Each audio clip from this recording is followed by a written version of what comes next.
Oi, gente, tudo bem com vocês? Mais um vídeo, mais informações de saúde. E hoje a gente vai falar com as mulheres. Olha, nós vamos falar de algo muito comum.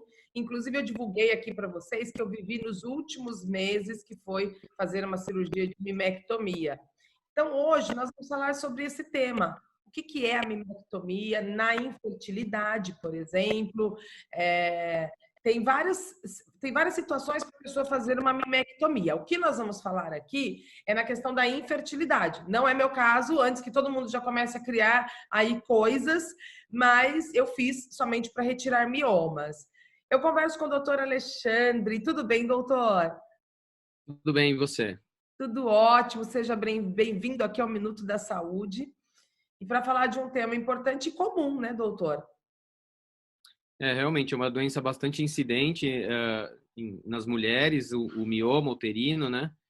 E que muitas vezes traz sintomas indesejados e com eles aí alguma dificuldade em conseguir engravidar.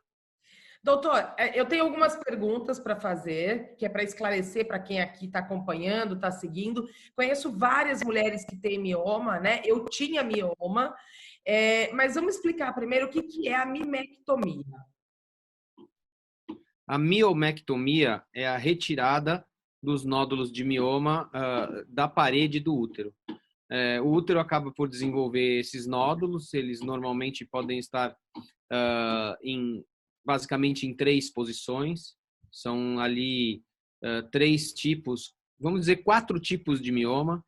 Então, um que nós chamamos de mioma subseroso, que é o que fica por fora do útero, né? Ele fica por baixo de uma camada de revestimento do útero que chama-se serosa, e, portanto, ele recebe esse nome de subseroso, porque fica abaixo dessa camada.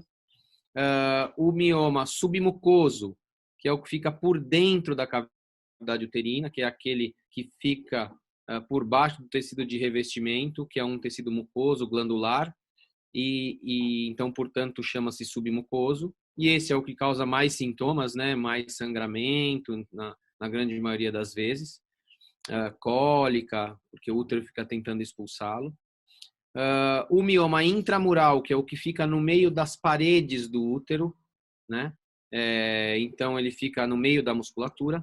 E um tipo de mioma que nós chamamos de transmural, que é um mioma que ele pega desde a serosa até a mucosa. Então, ele atravessa toda a parede uterina e, portanto, esses são os que nos dão mais trabalho, vamos dizer assim, no momento de um restauro. Então, a miomectomia é a retirada de qualquer tipo de nódulo de mioma do útero sem a retirada do órgão. Doutor, agora a gente sabe que tem alguns casos da miomectomia que a pessoa acaba o médico ali na hora tendo que remover até o útero em alguns casos, né? Que casos são esses que a pessoa, por exemplo, não tem como permanecer nem com o útero?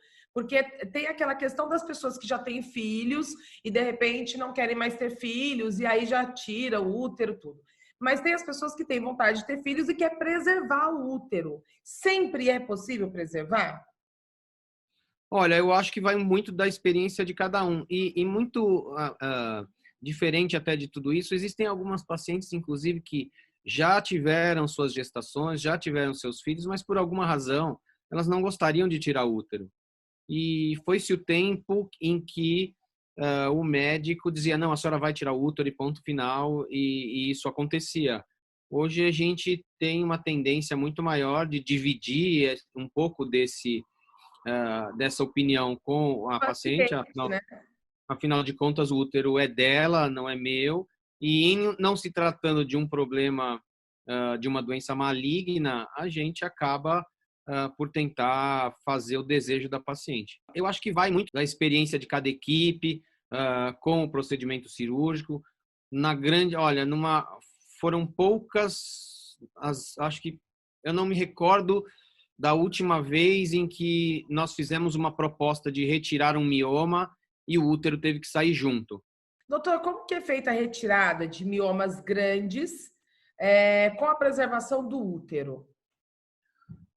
Primeiramente, a gente precisa estudar esse caso um pouco mais detalhadamente. É muito comum que as pacientes realizem uma ultrassonografia pélvica e transvaginal, todas elas acabam realizando esse exame, mas esse exame não é o exame de escolha para que a gente possa tomar a decisão de que maneira, traçar um raciocínio, um planejamento, de que maneira nós abordaríamos esse nódulo ou qual seria a estratégia cirúrgica para retirá-lo sem remover o útero. Então, o exame ideal para que se faça isso seria a ressonância nuclear magnética de região pélvica com contraste, na qual a gente consegue identificar muito bem o útero, a distância dele para cada camada, a posição exata em que ele se encontra, com quais órgãos ele está se relacionando, e então traçar um planejamento cirúrgico para abordagem desses casos por via minimamente invasiva.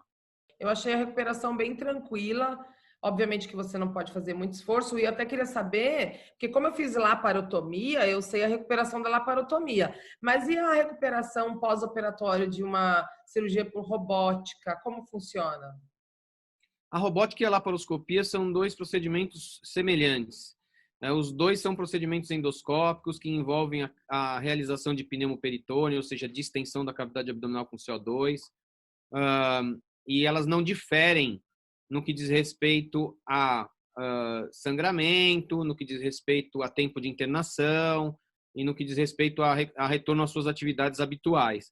Então, normalmente, na nossa casuística, nós temos um período de internação de 24 horas, então a paciente interna hoje de manhã, opera, e amanhã de manhã ela está recebendo alta para ir para casa.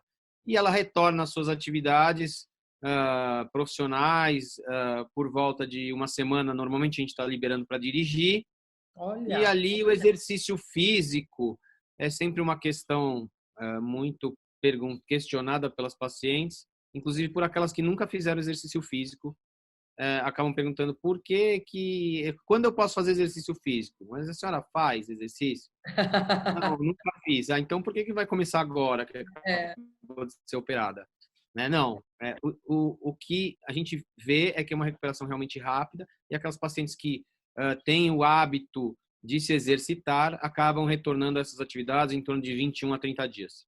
Eu esperei, na verdade, eu estou há 60 dias sem exercício físico. Eu sou praticante, mas como eu, na verdade, depois que eu fiz a cirurgia, eu fiquei 3 dias, na verdade, no hospital, até o médico preferiu que eu ficasse, e como era uma de sexta, tipo, para domingo, então eu falei, eu fico sexta, sábado, domingo, tranquilo. Mas eu, na semana seguinte, ele me liberou para voltar às atividades. Porém, a minha atividade é essa, parece que não, mas o senhor sabe, imagina eu sentada com o corte na região da cesárea, e eu passar 8 horas sentada, entrevistando médicos na TV. No dia seguinte, eu estava no hospital com contração abdominal, uma dor insuportável. Então, até por eu ficar muito tempo sentada nessa posição de trabalho, eu tô tendo, eu diria assim, que hoje eu estou super bem, mas a minha recuperação eu senti que ela foi mais lenta, porque a minha atividade ela acabava fazendo um esforço muito grande em cima do local da cirurgia. Mas eu estou aguardando esses 60 dias só por isso. Mas realmente, se eu não tivesse essa fase, eu teria voltado bem antes. Eu acho que cada paciente tem seu tempo, na verdade. As pessoas... É muito difícil eu falar para você, você pode voltar a fazer com 7 dias. Mas se você sente dor, quem sente é você. Só você pode me precisar isso, né? A gente orienta que haja bom senso, que não faça grandes esforços e que vá retornando com consciência às suas atividades habituais. Doutor, a miomectomia, a gente falou do tema miomectomia na infertilidade. Por que na infertilidade? Na verdade, porque muitas vezes pode ser um fator que esteja atrapalhando, vamos dizer assim, a gestação da paciente. Então, vamos dizer assim, se a paciente tem um mioma, por exemplo, na parte fúndica do útero, e são nódulos grandes, esses nódulos acabam por fazer uma distensão das tubas uterinas, mas as tubas uterinas, elas são um instrumento de captação, vamos dizer assim, do óvulo quando o ovário os libera. Então, o ovário libera um óvulo, a parte da pontinha das tubas, que se chamam fímbrias, que parecem uns dedinhos, vão lá, pegam esse óvulo, jogam para dentro da tuba, A tuba tem um epitélio ciliado, ela vai trazendo, através desses cílios, esse óvulo para dentro, né? E a fecundação ocorre na tuba uterina. Quando esse mioma distende muito essa tuba, ela não consegue chegar lá para pegar o óvulo. Então, isso passa a ser um fator de infertilidade, por exemplo, para essa paciente. Por Algumas isso a pacientes, por relação de exemplo... retirar o mioma com a infertilidade para quem está tentando engravidar. Exato. Uma outra questão, por exemplo, são os pacientes que têm miomas submucosos. Às vezes, o mioma submucoso, ele ocasiona uma dificuldade de implantação para aquele embrião, para aquele ovo fecundado. E, portanto, também é mais interessante que essa paciente tenha uma cavidade o mais normal possível para que ela possa partir para um procedimento de fertilização assistida, se o problema dela não é só esse, porque às vezes é muito frequente que nós tenhamos outros problemas associados, desde problemas hormonais, a endometriose, enfim, uma série de outras questões.